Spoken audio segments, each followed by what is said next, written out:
somewhere on Earth is off to discover Rajasthan. This land rich in history embodies all the magic of India. Located in the north of the country, Rajasthan is bordered by arid plains and mountains. It's the ancestral land of the Maharajas, the last Rajput horsemen and desert tribes. Pabu was born in the Thar Desert. He never left these steppes of his childhood. Pabu belongs to the tribe of the Bhils, the hunters.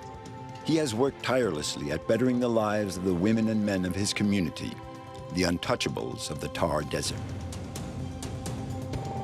Geraldine, on her legendary motorcycle, rides the roads of India and Rajasthan.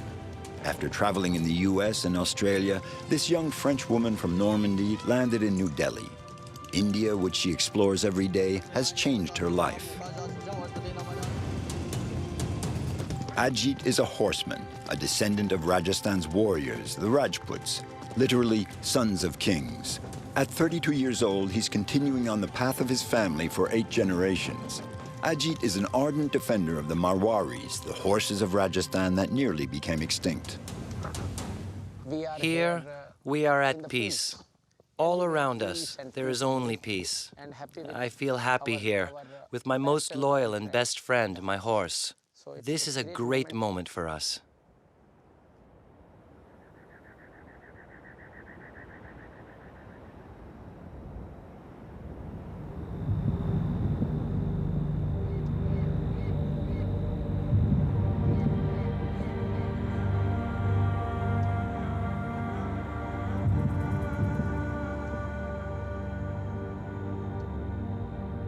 The Thar, India's great desert. It's situated in the northwest of India near the Pakistani border.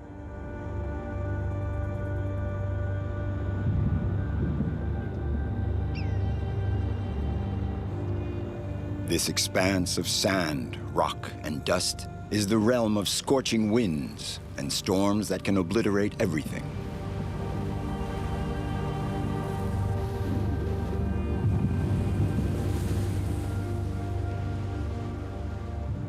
This is a territory of desolation, glacial cold in winter and blinding heat the rest of the time. Man has always known that deserts have no sense of hospitality, and yet the Thar is the world's most populated desert. Those who live here call it Marustali, the land of death.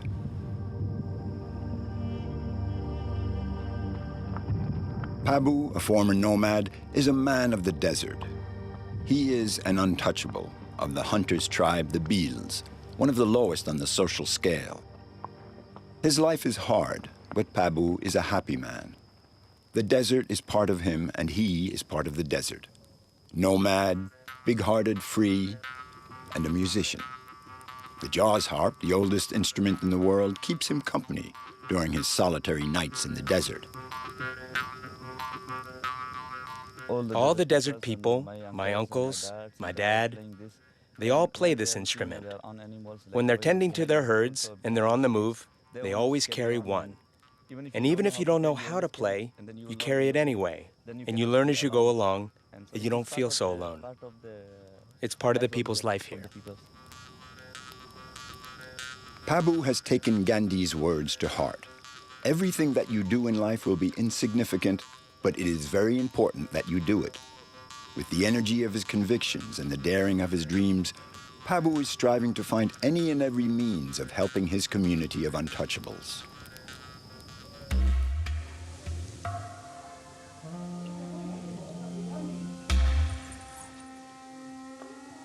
In 2007, Pabu founded Maharajas, an NGO for tutoring school children and helping craftsmen and nomads, India's lowest social ranks.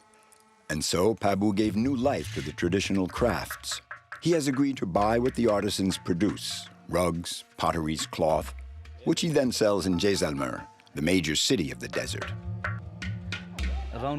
He is the only potter around Jaisalmer. The other potters are over 100 kilometers away. So if the villagers buy a pot there, it may break on the way back. That's why they're very happy to be able to buy a pot here.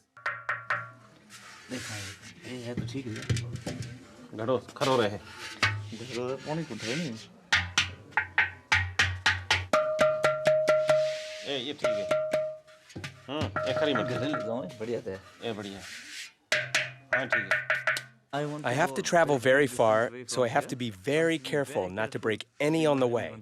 So I really have to test them well. Otherwise, my mother will complain to me. What have you done? It wasn't worth paying for. You hear that sound? You hear it? You can tell it's good by that sound.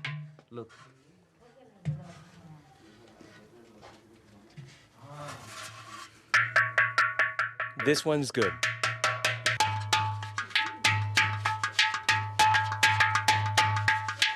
Pabu gives work to the poorest people living off in the far corners of the Thar Desert. Today, he has come to pick up some pots for his family and place a larger order of pottery. Like many nomadic families, Pabu's has become sedentary.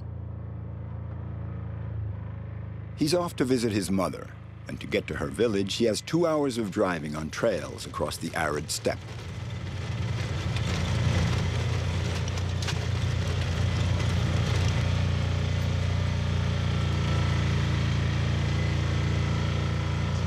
It's a very, very good car to use in the desert.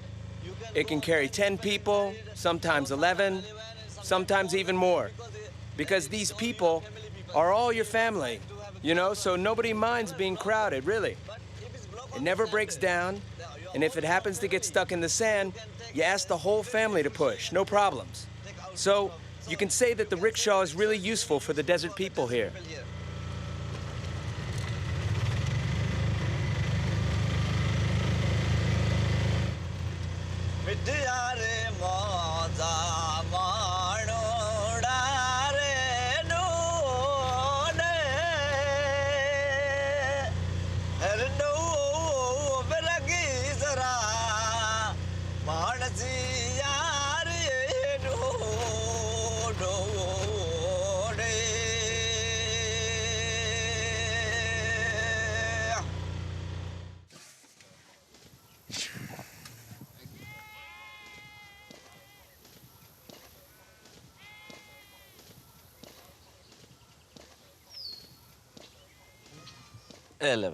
Here, I brought you some pots.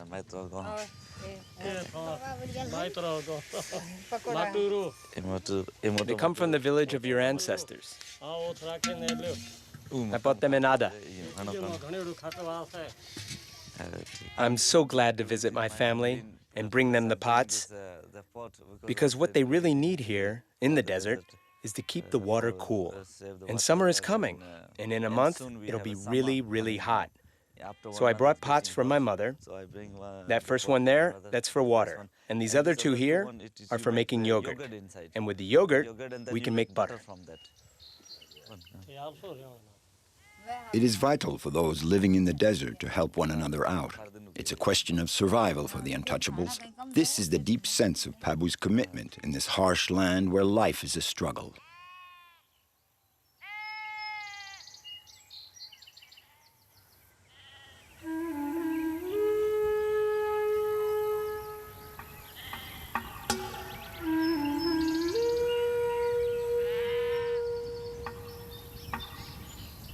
Before, the Untouchables, considered impure, were not allowed to draw water from the village wells. This is no longer the case. However, in the Thar Desert, the people at the bottom of the social ladder are still victims of injustice and even violence.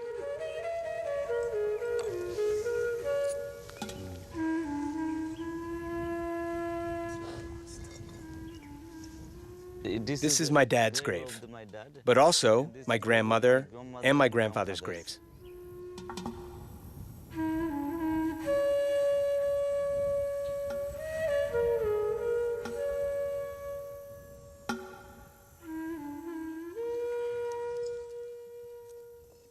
They don't respect the dead nor the graves. Look what they did. They can't stand us, not even our graves.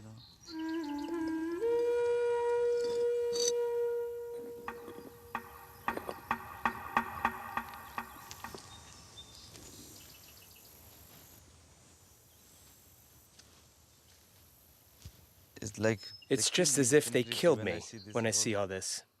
How can I tell you how I feel? I'm really really sad about this. I never could have expected anything like this to happen. I can't believe this. This should never, never be. I'm in true despair, really. It's just incredible what they did. My God.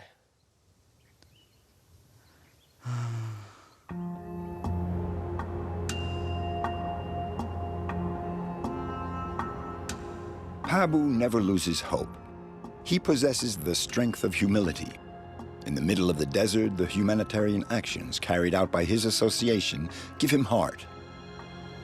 In Rajasthan, the traditions linger on more than in other parts of India. Castes were abolished in 1950 after the country became independent, but the feeling of belonging to this hierarchical system is still deeply ingrained in the people's minds. Little by little, Pabu is building a reputation around Jaisalmer. He's the one who helps the Untouchables.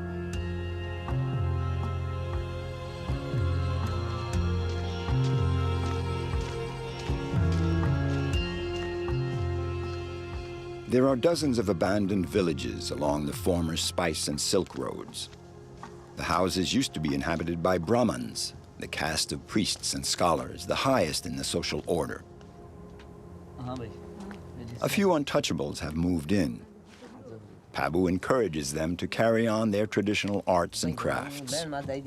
His association, Malanbai, is a life-giving force here in the Thar Desert. I used to live in a different village, along with 4 or 5 other families. We would make a kind of mixture, a resin for incense. We would come here to harvest it, and one day I just stayed and started working on my loom again. My grandfather taught this skill to my father, and he taught it to me. I've picked up weaving again, and now I'm the one carrying on the tradition.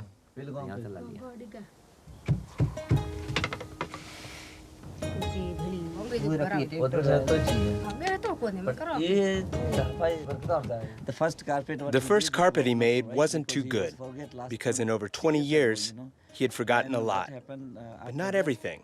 And then he got better and better, and now even the villagers come by and they say, "Oh, you're back, that's great. You're following in your father's footsteps." He would be very proud of you.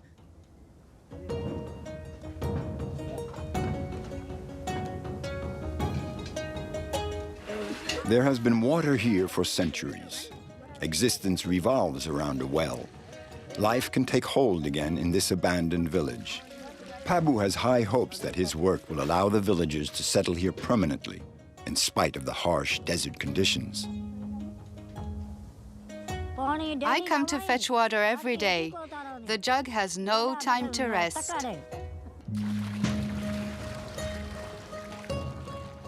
There are no other wells around here, so there are families from 5 or 6 different villages that all come to fetch water here.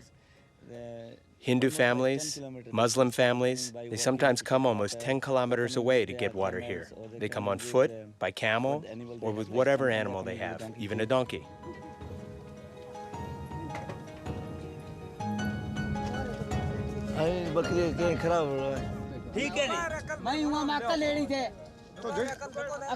These nomads had to give up their wandering life. With Pabu's help, they've brought this corner of the desert back to life. Today, they're preparing for a ceremony to welcome a newborn baby into the world. The Thar Desert is the original birthplace of all the world's Romanis. More than 1,000 years ago, they set out from this bleak region on their voyages crisscrossing the globe.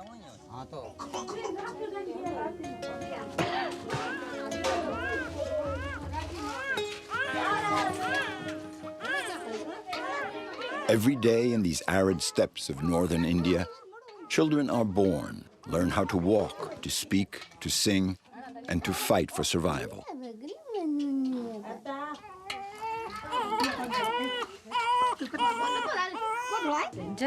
It's important to have a boy. This big ceremony is for him. The mother already had 4 girls, so a boy is a joy for us. So we're going to make offerings. Today the baby gets his name. It's a very big day.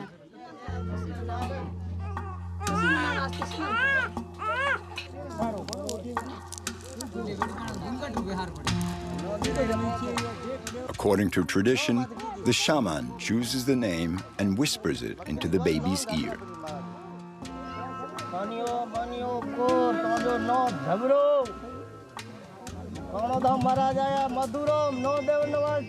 The newborn baby is called Jabra. He's a new son of the desert. The harshness of these vast open spaces gives the force to create a new life. Pabu's commitment to others is a promise that he renews every day, and he is always ready to take up the challenge of the desert. According to the words of Gandhi, everything that you do in life will be insignificant, but it is very important that you do it. Animals give energy to us, so do the trees. Water dispenses life. Even when it's mixed with sand, it builds our strength. There's no better place for us. We were born here. Our blood is connected to nature here. When I say nature, I mean desert. That's what we love the most, the desert. We are all part of the desert here.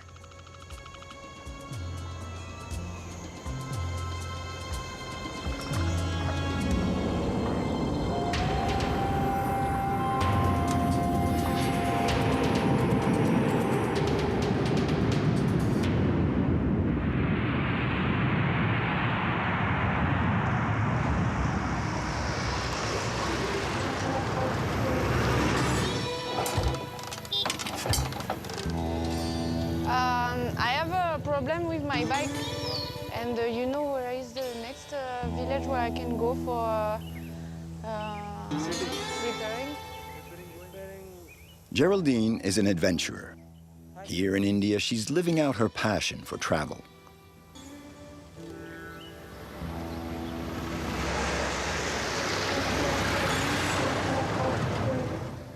At 27 years old, this young woman from Normandy organizes motorcycle tours. Now she's scouting Rajasthan for new circuits to offer her clients, bikers like her in love with India's most enchanting side. English? No English? It looks good. I've been waiting a long time. I hope they understood what I want. Otherwise, we're up a creek.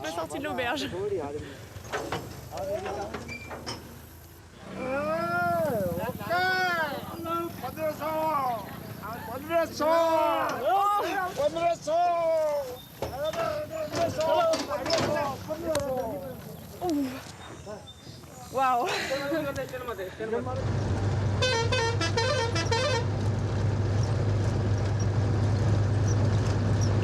Dania what, huh? Or help. Very nice. Thank you. It was a bit rough to get there, but it didn't turn out too bad after all. It went very well, in fact. We'll probably share a tea afterwards.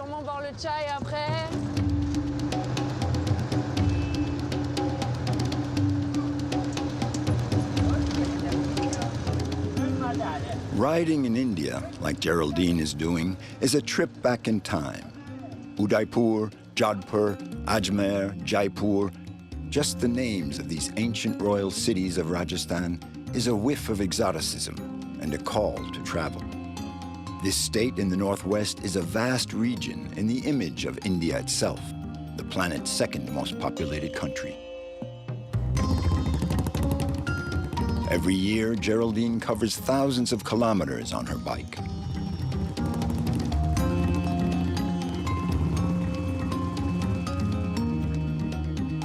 Her territory, Rajasthan, Ladakh, Nepal, Kerala. Geraldine is scouting out new circuits. Now she's on her way to the Ombana temple, the goal of this reconnaissance trip.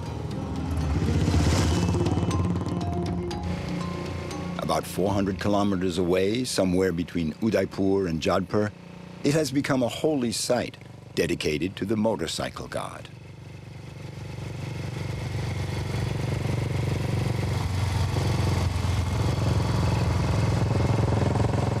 Seeing Geraldine pass through these remote villages is quite a surprise for the locals.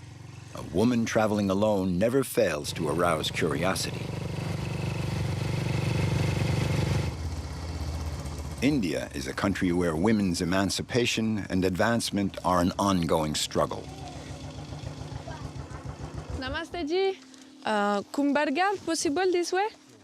Yeah? Gotcha. So, this is Kumbalgar. Okay? I'm trying to find my way. I'm looking for back roads, so the idea is to roam free. That's the charm of the motorcycle. 6 months ago, it was a very isolated village. You could reach it only by rocky trails. And now they've built an asphalt road. It's much easier to get there. This road is a chance to flesh out the circuits. I can pass through new places where people are still surprised to see me. You wanna come?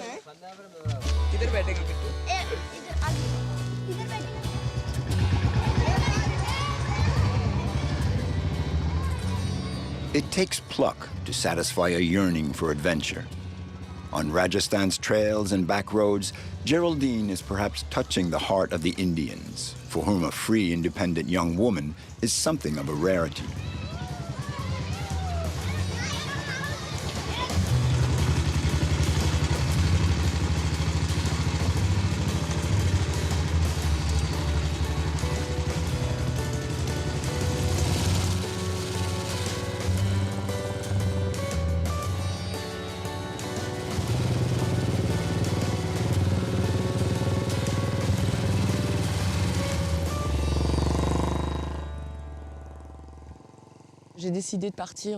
I decided to go traveling, mainly in the USA and in Australia. From there, I came to India, initially because I had a great job offer, but also because India is such a colorful country. I had such a vivid image of it. I had no idea what I was in for. This place really touched me. I just fell in love with the country, with the motorcycle, and with an Indian man.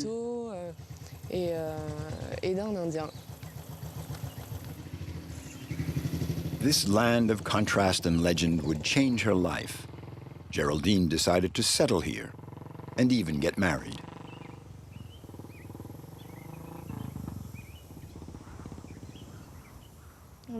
We're in the heart of the Aravalli Mountains, a range that stretches 700 kilometers north to south, from Delhi to Gujarat. It's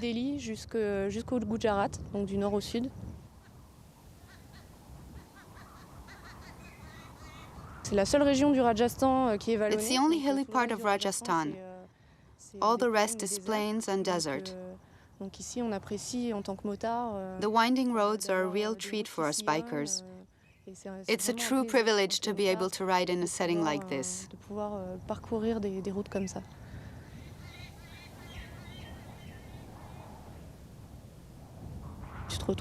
You find yourself in landscapes that you could never have imagined. Just 1 hour riding and you're doing trails, and that's when you really appreciate it. You think, I've earned this. It's such a gift.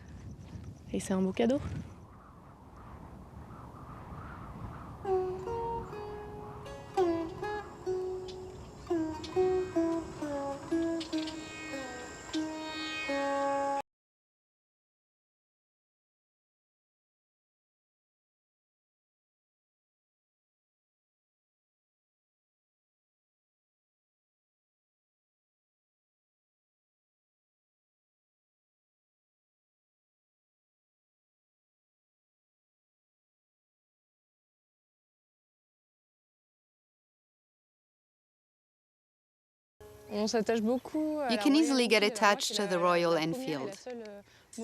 It was my very first motorcycle, so of course I have a soft spot for it.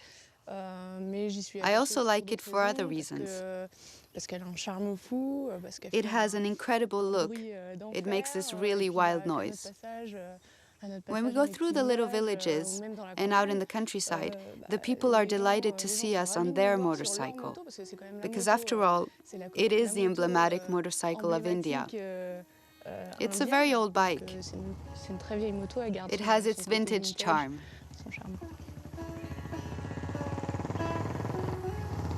Geraldine is riding a legend. She has found the ideal way of discovering this mythical country. The story of this motorcycle goes back to England of the late 19th century. At that time, it was manufactured in a factory that also made guns, revolvers, and ammunition. The slogan for the motorcycle was, "Made like a gun, runs like a bullet." During World War II, on D-Day, these motorcycles landed with the Allied forces on the Normandy beaches. After independence, the Indian Army was equipped with Royal Enfield bullets. It was produced in the south of the country and became a symbol. For 7,000 kilometers away, in Old England, the production was running out of steam, and the world was changing. In the late 1960s, an Indian engineer bought the blueprints of the motorcycle. It's no longer an elderly English lady.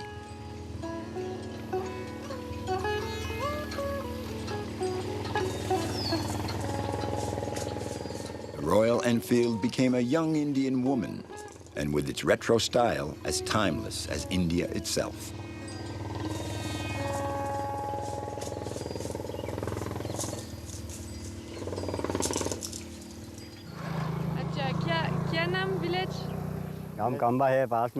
Geraldine doesn't speak Hindi, one of the country's 22 official languages.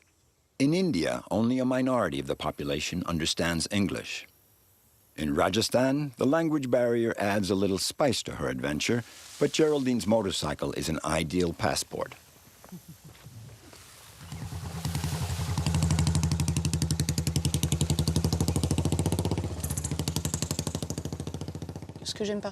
What I like the most here is the people. That's what keeps me here. When I look off to the side of the road, I see people with their faces just beaming with smiles. They try to stop us. Sometimes we'll give them a ride and drop them off 5 kilometers further on. Other times, we'll pick up school children who have to walk 10 kilometers every day. They're glad to get a ride. That's the thing I love here. It's something you can't find anywhere else on earth.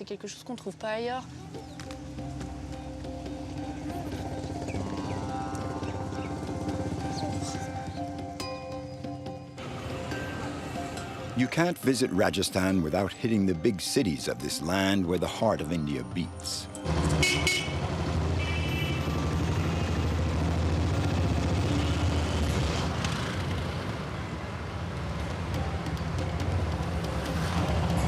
On her way to the holy temple of the motorcycle, Geraldine makes a halt in Udaipur.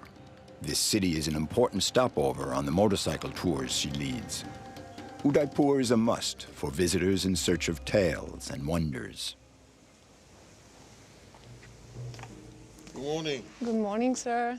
Geraldine is meeting one of the most respected men of the region, the Maharaja of Udaipur, a descendant of India's oldest family of aristocrats. The kings no longer play a part in politics. All the Maharajas are responsible for opening their palaces to visitors. Oh, how nice. Yes. You live and you live for today. So whatever you do, you've got to make it relevant to today. What was relevant 100 years ago, our forefathers did. We have to do and we have to live in a manner which is relevant for today. Geraldine, along with some of the dignitaries of the city, has been invited to a special ceremony at the palace. The Maharaja is celebrating his birthday.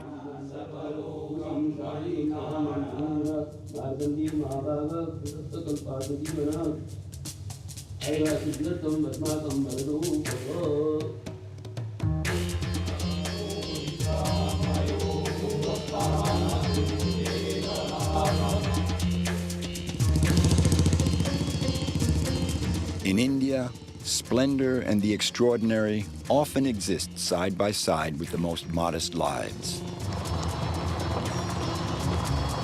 This is what Geraldine would like to bring others to discover.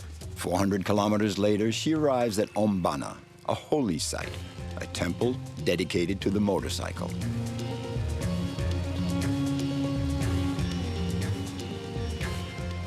Spirituality is everywhere in India. All superstitions, all miracles are possible in this land where the gods number in the thousands.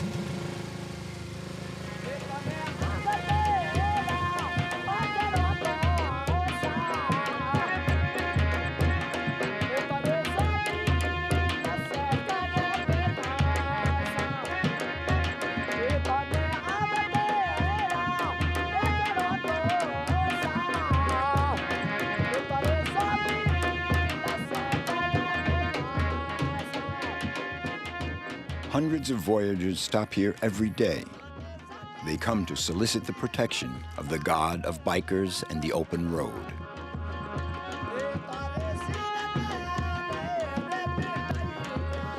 Around 20 years ago on this spot, Ombana died riding a Royal Enfield. People say that after the accident, the motorcycle came back to the scene of the tragedy all on its own. This is why a temple has been erected on the side of the road here. Ever since, this motorcycle has been an object of worship. This is the famous Enfield of the accident. It's an old bike between 40 and 50 years old, and they haven't touched it. It's just as it was at the time. Everyone brings it offerings. They all come to deposit flowers, food, sweets, money. Any kind of offering is valid to be blessed with luck. Right, that's it. It's all about luck.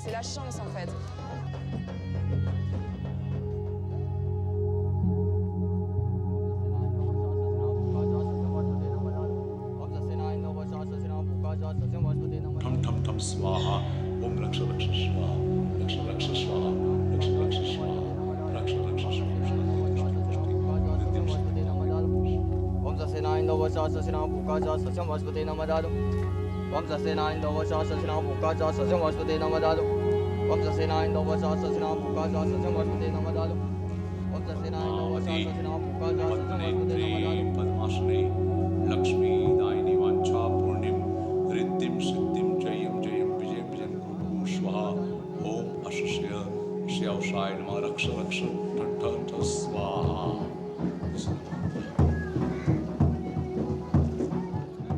I've been blessed. I can get back on the road at peace. At least for the next few weeks, I'll be protected. Namaste. In India, tradition and modernity meet head-on. It's a world where everyone's destiny is in the hands of the gods. For Geraldine, it's not only a country born from the realm of legends, she has found her part of the dream here as well. I'm waiting for Praveen, my future husband. We're going to continue the trip together. He shouldn't be long now.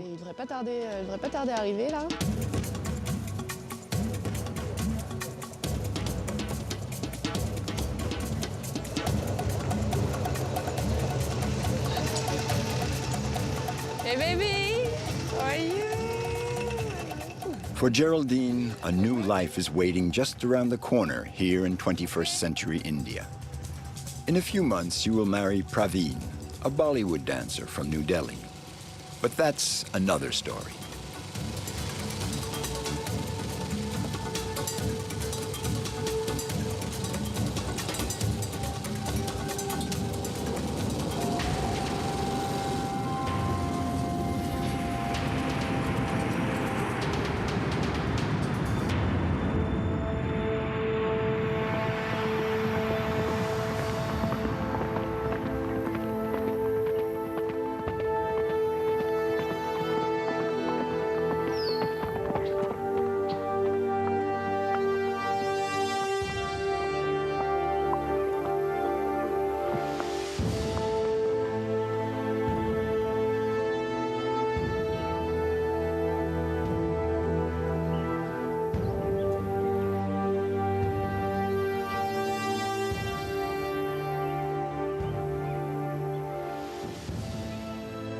Ajit grew up in the land of the Rajputs, the warriors of Rajasthan. For centuries, the Rajputs fought alone against all comers. Their courage was unequaled, except by that of their mount, the Marwari horse. It's one of the oldest breeds of horses in the world. Had it not been for the passion of a few horse breeders, these Indian thoroughbreds might have well disappeared 30 years ago. According to the legend, the horses of Rajasthan were born of the vast ocean. As for the men, incredible proud horsemen, they are the sons of the moon, fire, and the sun. There are no words to describe this. There is energy all around us, and at the same time, it is very, very peaceful. There is peace everywhere, and nothing else. I feel happy here, with my most loyal and best friend, my horse. There is everything we need here. I go out riding every morning, and even sometimes in the evening. These are the best moments of my life. I am enjoying this so much. I'm enjoying this.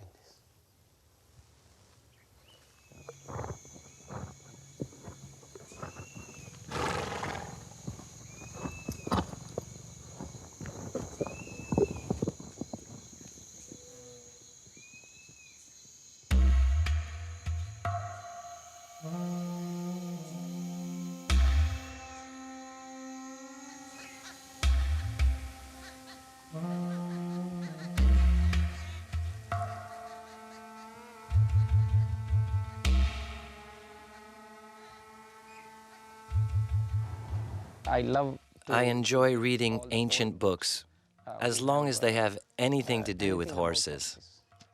They are fascinating, and I try to apply that knowledge to my own activity.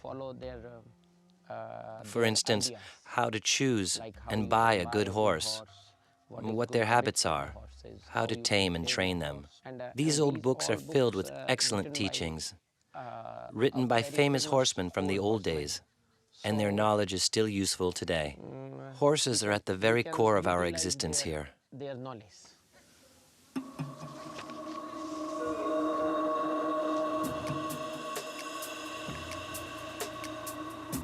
The blood of the Rajputs has been intimately linked to Rajasthan's history for over 1,000 years. In Sanskrit, the name of this warrior caste means sons of kings. When they were not driving back the Muslim invaders, these horsemen were combating the Mughal armies, the descendants of Genghis Khan. And when they were not at war, the Rajputs were engaged in fratricidal feuds. Since ancestral times, they had been raising armies of horsemen, fearsome warriors serving the lords of India.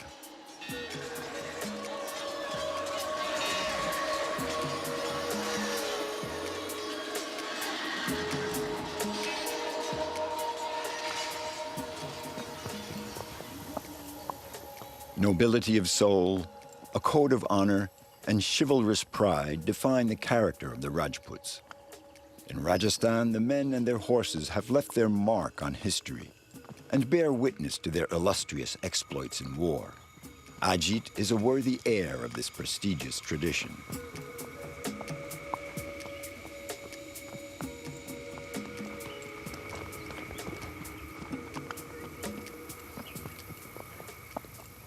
These ancient warriors were famous for their bravery.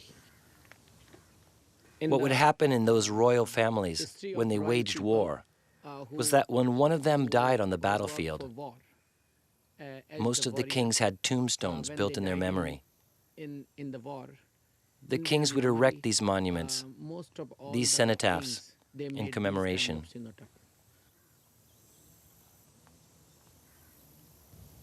On lake and riversides, all over, one can observe these cenotaphs, impressive tombs of the Rajput warriors. Certain were erected in honor of the warriors' wives, who committed sati by immolating themselves on their husband's funeral pyre.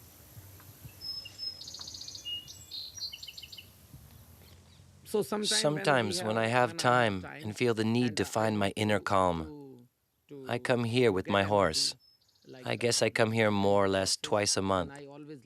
To see these warriors and their horses fills me with happiness. I come here to renew my energy, so it really does me good. I feel very, very happy here.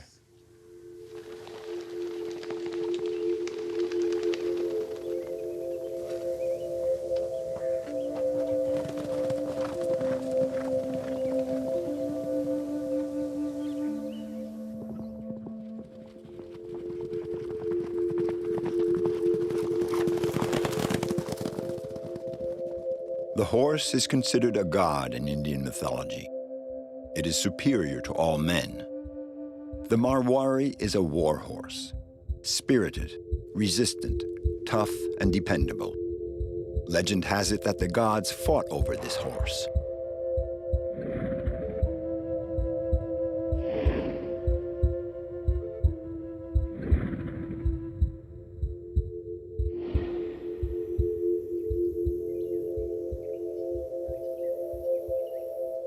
Perhaps the horseman's eternal kingdom looks something like these semi-desert plains of Rajasthan. This is where Ajit lives. His ancestors settled in this dry riverbed more than 200 years ago.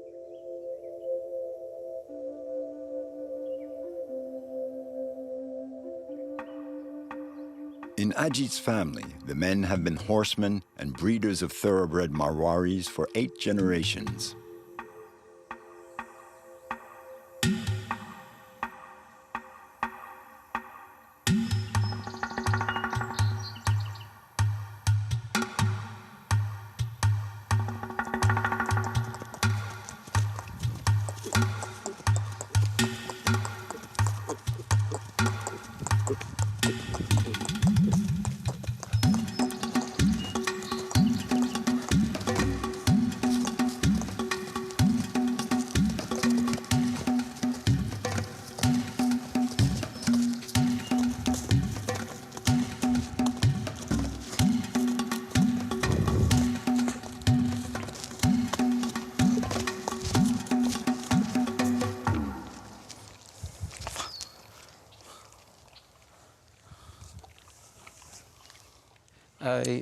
As you know, I was an assistant professor at the Udaipur University.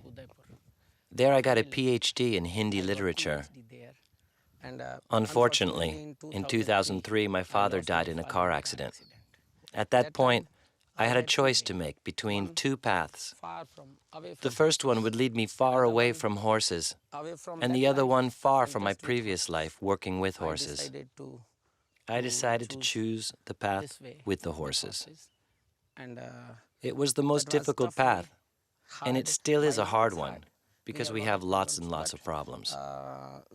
But then again, we are very proud of our trade. We are simply happy.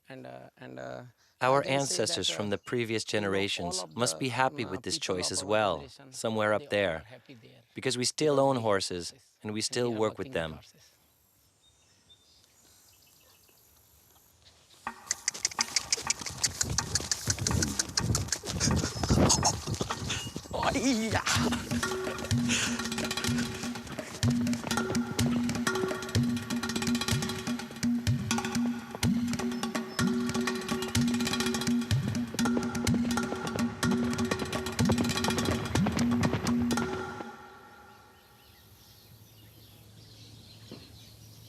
It is an unchanging ritual. Every morning, Ajit comes to say hello to his horses. He considers them his children and spends all his time on them.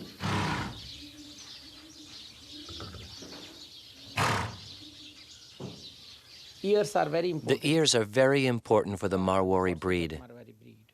They're curved inward and round. One can say curly ears or rounded ears.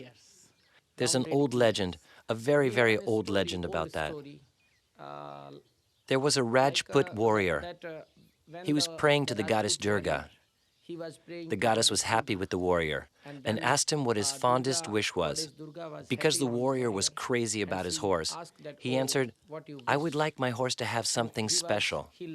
In particular, My horse's ears are not beautiful enough. I don't like his ears. So Durga asked her worshipper how he would like the ears to be.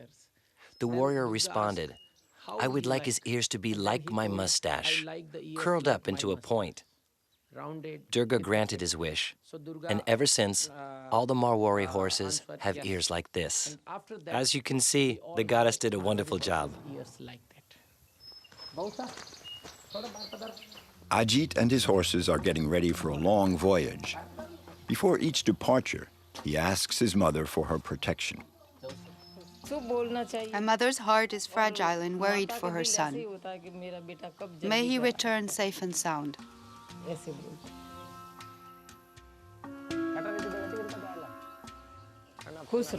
I give him my blessing. I tell him to hurry back, and I tell him, be careful, my son.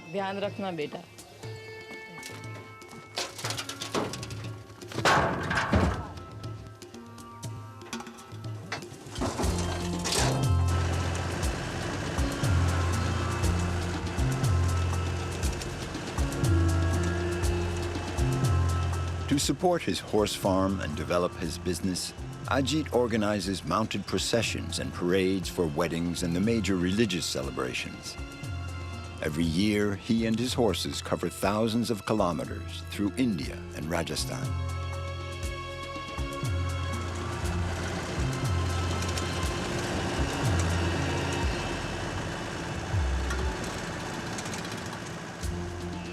Winter is the busy season for marriages and a variety of ceremonies.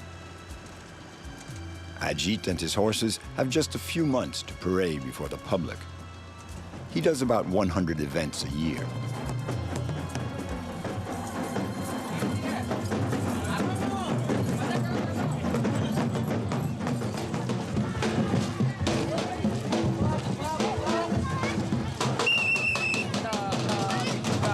This ceremony you are witnessing is part of the Jain religion. They had an old temple that they just finished restoring. And today they are celebrating its inauguration. This celebration is going to last 14 days. Now the Marwari horses are little by little recovering the place they formerly held in Indian society. In the exuberance of these traditional festivals, Ajit's horses mingle with the gaily colored dancers.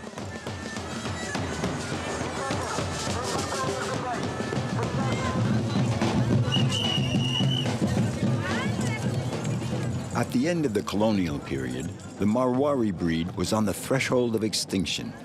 The English had transformed this horse, the messenger of God, into a common beast of burden.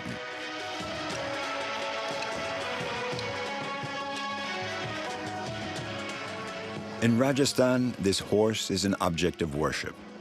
They say that this Indian thoroughbred is the fruit of the union between a black stallion of the desert and a beautiful blonde-coated mare. In upper-class marriages, it is the custom for the groom to go meet his bride riding a white horse, the symbol of purity. The Marwari also embodies India's romantic spirit.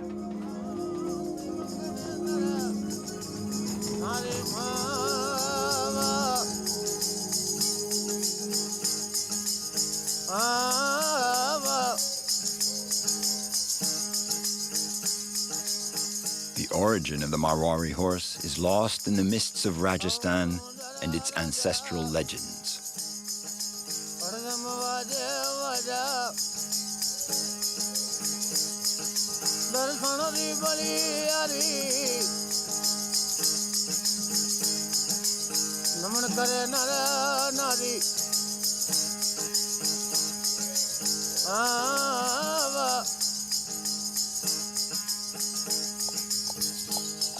Thanks to the work begun by his father, Ajit is now one of India's most ardent defenders of this horse. The Marwari breed used to be very common, but starting in 1910 and until 1940, they went through a very hard time. When the English were in charge of India, they tried to wipe the Marwari out. They wanted the royal families to give up the breeding of the Marwaris because they wanted to force us into taking on the Occidental way of life. During those difficult years, the herds of Marwari horses were in severe decline. And now there are very few left. But we are trying our best to save the breed. Without the determination of a few horsemen, the last 500 specimens of Marwari horses would have gone the way of the dinosaurs. By perpetuating the race, Ajit has become a militant defender of the Rajputs' chivalrous past.